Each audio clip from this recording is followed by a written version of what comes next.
Halo semuanya, perkenalkan nama saya Zakiana Janroto dengan NIM C1B020042 dari kelas R001 dengan Prodi Manajemen dan dosen pengampu Bapak Bambang Purnomo SEMM. Di sini saya akan menjelaskan mengenai tentang analisis kasus menggunakan tools TPM pada perusahaan Toyota. Berikut kasus dari perusahaan tersebut, yaitu jika kita seorang direktur PT Toyota Indonesia yang merupakan PMA dari Jepang dan bergerak di bidang otomotif dengan memproduksi mobil keluarga, kondisi perusahaan Anda saat ini. Perusahaan Toyota Indonesia dikenal sebagai penguasa mobil keluarga dengan memiliki satu produk yaitu merek mobil rusak yang disegmenkan sebagai minibus mobil keluarga pada saat jayanya beberapa tahun silam. Pangsa pasar Toyota ini sebelumnya mengeluarkan dan menguasai pasar sekitar 60%. Namun, 5 tahun terakhir market share Toyota turun hampir setengahnya hanya menjadi 31%. Hal ini dikarenakan yang pertama, banyak terjadi masalah di produk merek rusak, khususnya di pengereman, sehingga banyak terjadi komplain dari pelanggan dikarenakan sering terjadi kecelakaan karena rem macet dan lain-lain. Kedua, ada mobil Toyota merek rusak dengan segmen keluarga dikenal kurang efisien atau boros BBM dibandingkan pesaingnya. Tiga, ada kompetitor seperti pabrikan mobil Hyundai, Suzuki, Mitsubishi, dan pabrikan otomotif Eropa lainnya mulai melirik pasangan muda, anak muda yang membutuhkan mobil hatchback yang kompak, hemat bahan bakar, dan dengan harga yang terjangkau. Keempat, ada kompetitor juga berlomba-lomba untuk membuka titik penjualan dan pelayanan hingga ke setiap provinsi di Indonesia.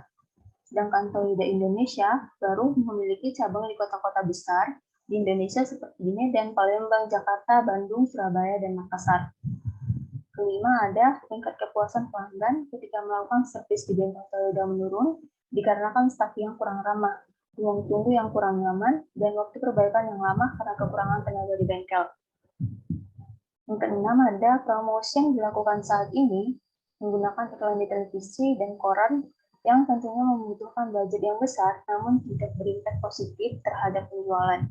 Sedangkan saat ini, masyarakat banyak melihat berita dan informasi melalui media sosial dan media online lainnya.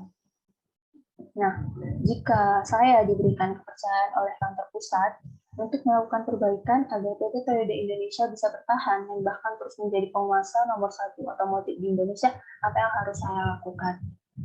Nah, sebelumnya kita melakukan analisis SWOT terlebih dahulu. Nah, sebelumnya kita harus tahu apa pengertian dari analisis SWOT. SWOT itu adalah kepanjangan dari Strength, Weakness, Opportunities, Threats.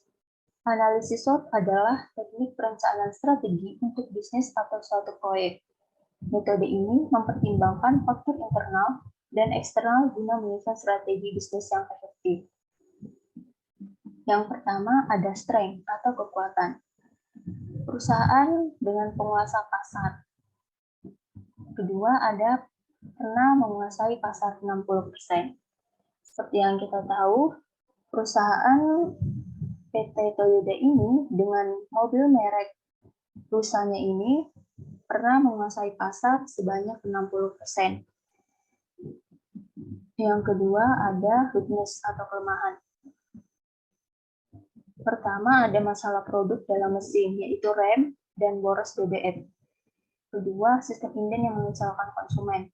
Nah, hal ini terjadi karena apabila rem dan boros BBM, maka itu akan membuat konsumen tidak merasa puas terhadap produk yang sudah dia pilih atau untuk dia pakai. Ketiga, ada pelayanan yang kurang baik, seperti pekerjanya yang kurang ramah kepada konsumen. Selanjutnya ada peluang. Yang pertama yaitu peluang untuk memperbaiki produk. Seperti yang kita tahu, kalau mobil rusak itu yang ada pada perusahaan Toyota memiliki masalah pada bagian remnya dan boros BBM. Nah, perusahaan bisa memperbaiki produk supaya produk bisa memiliki dan meningkatkan kualitasnya lagi serta bisa bersaing dengan produk lainnya. Yang kedua, memperluas jangkauan pasar. Nah, dengan kita memperluas jangkauan pasar, maka perusahaan akan mendapatkan impact dan mendapatkan keuntungan dari produk yang sudah dijual. Ketiga, ada bersaing dengan produk lain. Selanjutnya ada ancaman threat. Yang pertama, ada rasa tidak puas konsumen terhadap produk yang dipakai bisa menjadi bumerang buat perusahaan. Hal ini karena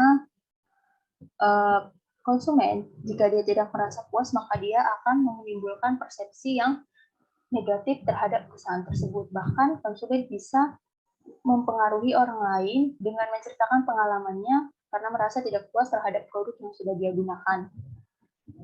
Kedua, juga ada banyaknya pesaing terhadap produk-produk lain atau merek-merek lain yang sudah memiliki kualitas lebih maju dibandingkan mobil merek rusa dari perusahaan Toyota tersebut.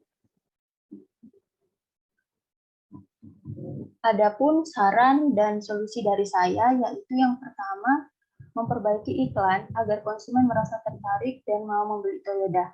Karena jika iklan kita sudah baik dan promosi kita termasuk unik, maka minat pembeli pun akan semakin naik.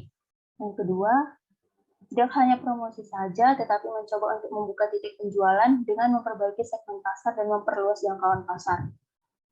Ketiga, ada para eksekutif atau staf dan karyawan harus mendengarkan konsumen dan apa yang diinginkan mereka terhadap mobil agar dapat berinovasi menciptakan produk baru.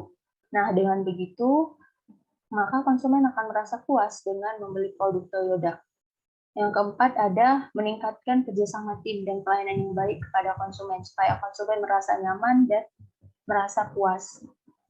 Tidak hanya dari segi produk saja, tetapi dari segi pelayanan yang baik, maka konsumen bisa menilai seperti apa perusahaan tersebut. Yang kelima, ada meningkatkan kualitas dari produk yang dihasilkan, baik dari segi desain, interior, frame, dan lain-lain. Baiklah, sekian presentasi yang bisa saya sampaikan. Semoga ilmunya bermanfaat. Terima kasih.